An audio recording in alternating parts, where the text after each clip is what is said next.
All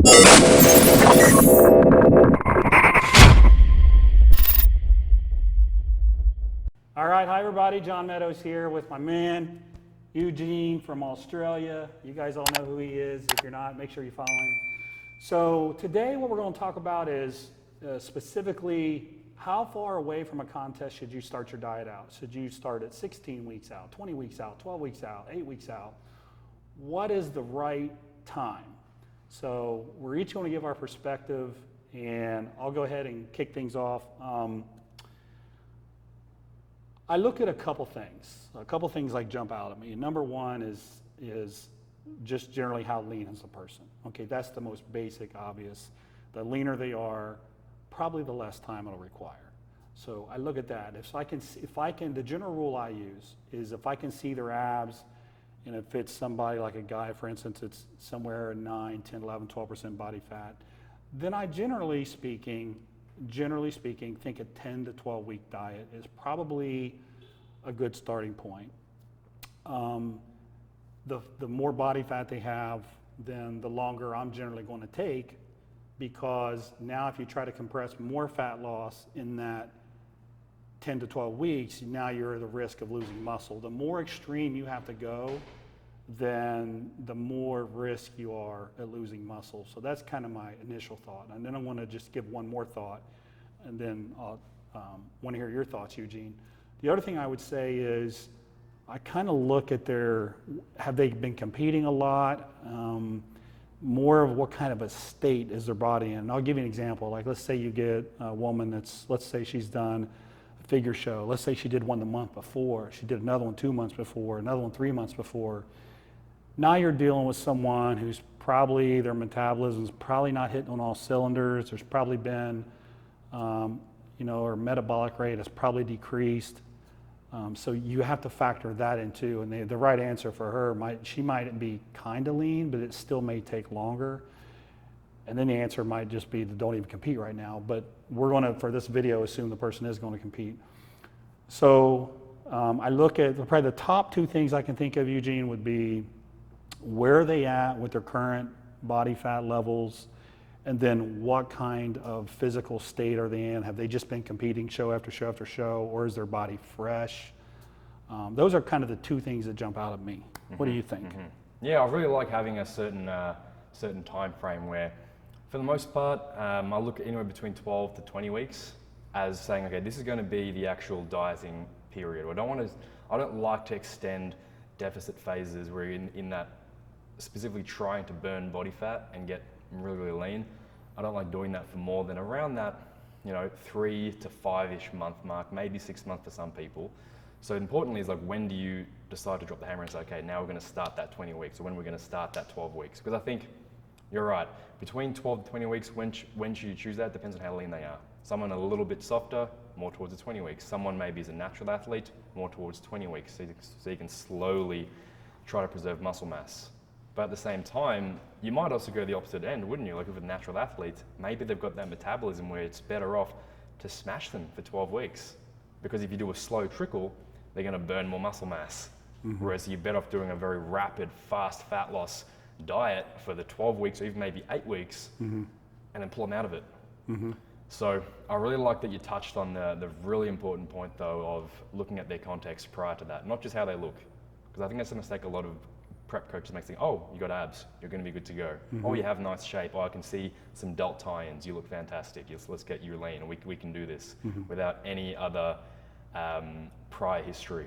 So the big tell for me as to when to really start somebody off on a pre-contest diet, like disregarding the actual duration of it, when should they actually say we should start, is after I had that conversation.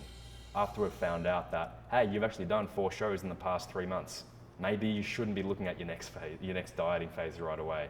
Or maybe it's certain biofeedback markers in terms of their health markers. Maybe it's a blood pressure issue. Maybe mm-hmm. it's cholesterol, their lipid profile. Maybe it's something else like sleep. Mm-hmm. That's really messed up. Then I'll say, okay, you know what? You are not ready to start a dieting phase, because you've seen that many competitors come to you and they've looked 3 weeks out. And you think this is going to be a breeze. It's not. Let's just do this, and then all of a sudden they go backwards. You're like, I don't understand what's going on. We've got 20 weeks here. I'm doing it slow and steady, like Eugene said to do, and you look 3 weeks out, but you're going backwards now. because it was the wrong time, because you didn't meet those health prerequisites. So I think another follow-up question may be, what are some of those other prerequisites you may look for? Are there any markers, biofeedback-wise, or any big tells? Along the lines of, say, if someone's sleep is poor. Yeah, and that sleep is, poor sleep is obviously very, very, very common for competitors. They're generally taking, things like high levels of caffeine, which have a half-life of, 5-6 hours. And then if you, so that what that means is if you take 200 milligrams, you're still gonna have 100 milligrams of it in your body in 5 hours. Now they're taking 600 milligrams, 800, so they can't sleep. They're taking clenbuterol, things like that. And a host of other things. So I think sleep is a big one. The other thing is, if you look at somebody's thyroid readings on a blood panel, you can look at how efficient their conversion is from T4 to T3. And for those of you watching, don't get overly concerned about the science, but if you do get blood work done, you have them explain to you what T4 is and T3. We'll get into that in a later video. But how well is their thyroid working? I mean, that controls your metabolism. How are they sleeping? How are they recovering? Are you doing a workout that normally you could smash and then all of a sudden you're sore for 3 or 4 days?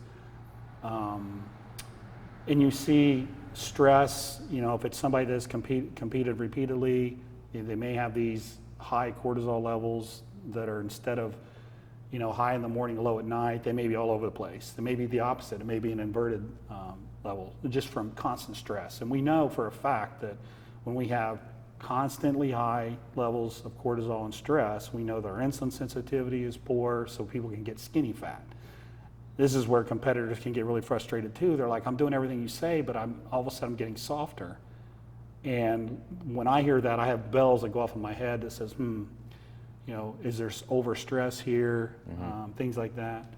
So those are just a kind of a couple things too that I would just kind of add in. Yeah, I like it. You've got both the objective and the subjective measures, where it's objective saying, hey, you could be doing T3, T4 testing, so that's looking at a full thyroid panel. And I would add to that, make sure you try to include reverse T3 as another biomarker to make sure that you're converting T4 down the right pathway of active T3, not inactive reverse T3, which would be detrimental.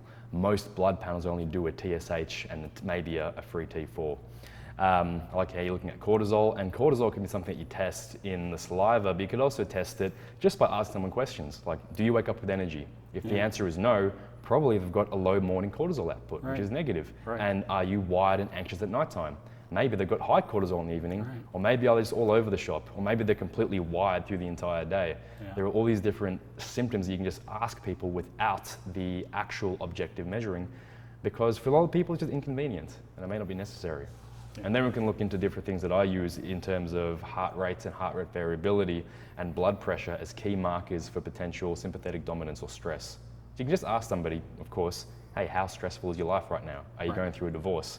That would probably tell you, maybe let's not prep. Yeah, maybe it's not the right time. Yeah, but of course, as we know with stress, there's so many underlying physiological things that could be going on, which is where that you may not be aware of, which is where heart rate variability and blood pressure for me are very, very objective measures that tell you, hey, you are ready to train, or you are ready to embark on a stressful 3 to 4 month contest prep period. Because it will be stressful. Exactly right. We can't avoid that. We know contest prep diet or any kind of competition is never going to be healthy, but we can always try to do whatever we can to optimize that. And I think that's a really good point to drive home, is that there isn't necessarily a set point in terms of when you should start dieting. It's always going to depend on your history and your own lifestyle, and then what biomarkers for health you meet. And then I'll kind of wrap it up with this too. And then the person, it can change for that person. Like if you figure out for person X, like for me, maybe I used to take 16 weeks. Then there was a point where I could do it in 8 weeks. And then now I'm at a point where I would need 12 weeks. So even though you find it once, it can still change if you're looking at all the things Eugene said, because what's going on in the background can differ. Well, listen, thanks, Eugene. Those are some tips, just some things for you to think about if you're, and you don't have to be competing. You might just be ready to embark on a fat loss plan. Maybe you have a special event coming up, but still the same principles apply. So if you have questions for us, just put them below in the comments and we'll make sure we get them answered for you. And thanks a bunch for watching.